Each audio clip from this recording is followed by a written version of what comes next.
actually a lot of the most pressing issues in this country, including looking at whether Canada should bring in a ban on handguns. So, how will Minister Blair come to a decision on that? Earlier, I spoke to the Minister of Border Security and Organized Crime Reduction, Bill Blair. Hi, Minister Blair. Nice to see you again. Good to see you as well, Vashi. Thanks for your time. So you've been tasked with studying a full ban on handguns and assault weapons in Canada. Will you report on the results of that study before the next election?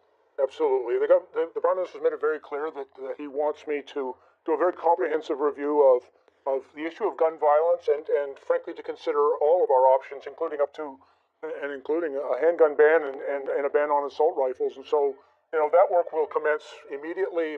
But I also recognize that, I've traveled across the country a fair bit this summer. I've been in Lower Mainland BC and here in Toronto and in Montreal, towns and cities across the country.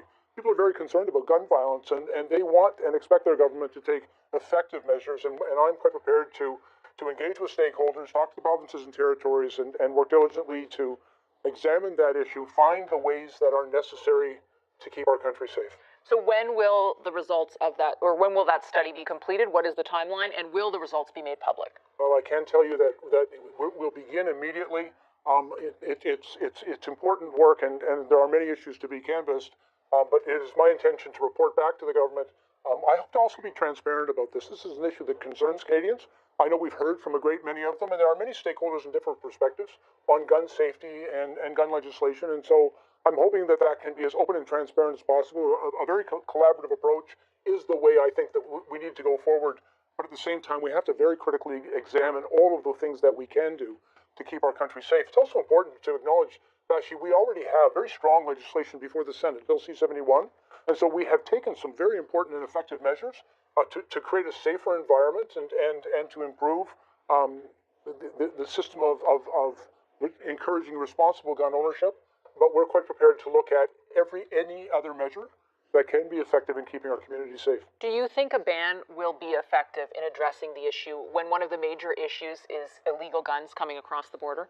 Now, let me tell you that I'm strongly of the belief, I've dealt with gun violence for a very long time, and there is no one single measure, but I think that we have to look at all of the things that we can do. First of all, to restrict the access that people who are intent on criminal activity, restrict their access to guns, in particular handguns.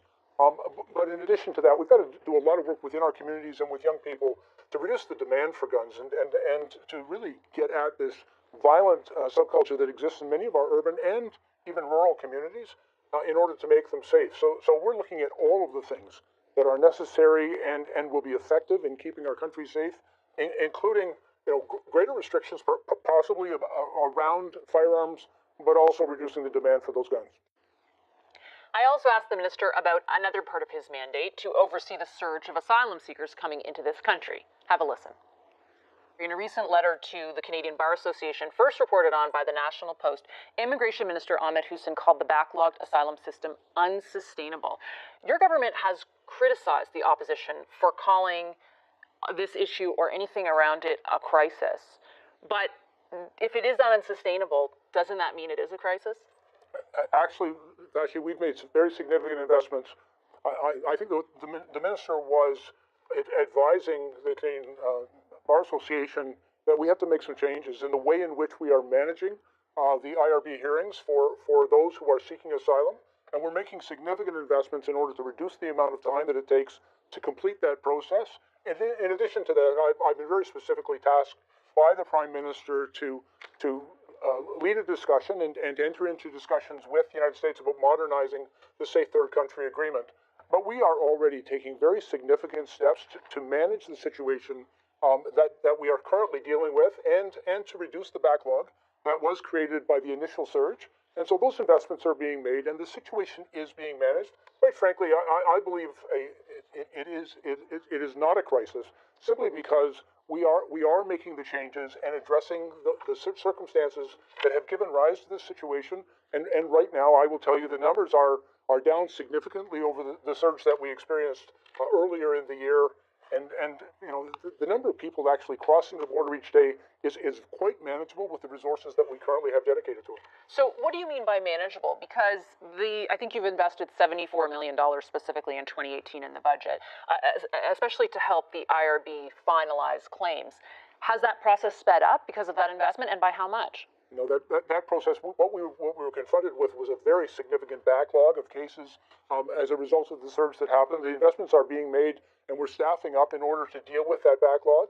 And at the same time, we've been working closely with the provinces, particularly with the province of Quebec, but also reaching out to Ontario and some municipalities to assist them in the extraordinary costs that they may have experienced as a result of this surge. But the steps are being taken to ensure that the rule of law is being upheld, that we are bringing greater efficiency into the way in which we are managing, these individuals who are coming seeking to make a claim for asylum, so that that's done in a timely way.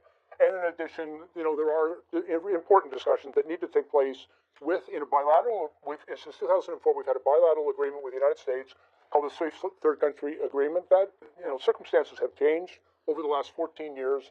That agreement is in need of modernization, and I've been tasked with undertaking that discussion with our bilateral partner in the United States. And I definitely want to ask you about those discussions concentrated on the Safe Third Country Agreement. But on this point, there is a big discussion going on, among Canadians, in political circles as well, about the way in which this issue is being characterized. And it has become extremely political. Your government is saying that the Conservatives are unjustly calling it a crisis, and that this is, essentially all under control. And the Conservatives are saying that you're normalizing this by insisting that it isn't a crisis. Yet in this letter, which is only from August, the minister calls it unsustainable. I mean, is there a bit of mixed messages going on here? Well, let me be really clear.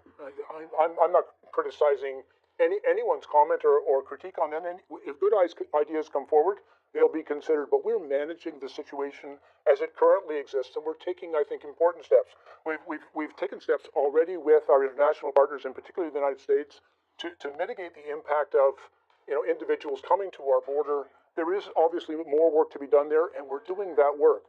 But in addition, those individuals who have presented themselves has caused a fairly significant pressure on the existing resources of the IRB. We're investing additional resources to make sure that those processes, which are part of our legal obligation and quite frankly, it's due process to which we have made a commitment to, but we're making sure that it's done in an efficient way. And I think what Canadians expect of us is that we will uphold the law, we will protect the safety and security of our country, and that when, like all countries in the world, are faced with these irregular migrations and people seeking asylum, that we will uphold our international obligations, but also manage it effectively. And so we are undertaking to do that.